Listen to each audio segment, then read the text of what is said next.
同款是南投德山镇公所于8月份开始举办各种配合无同款年会艺文活动，有武林大会歌唱比赛。即摆伫即个德山文化园区办一场，敢若青少年才会当参加的乐团表演比赛，总共有20个团体报名参加，现场是闹热滚滚。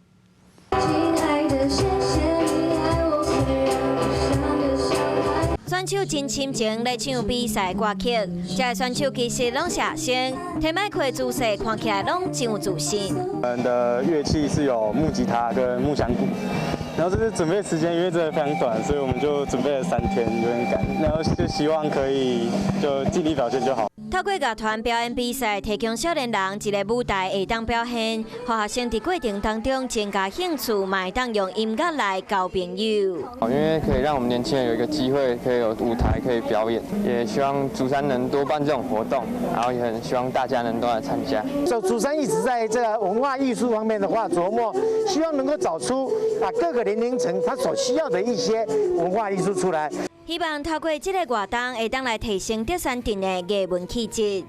Hello， 大家好，我是乃瑜，要教给大家2个任务。第一个，华视新闻的脸书专页，你按赞了吗？还有华视新闻的 YouTube 频道，赶紧订阅起来，还要记得按赞，开启小铃铛哦。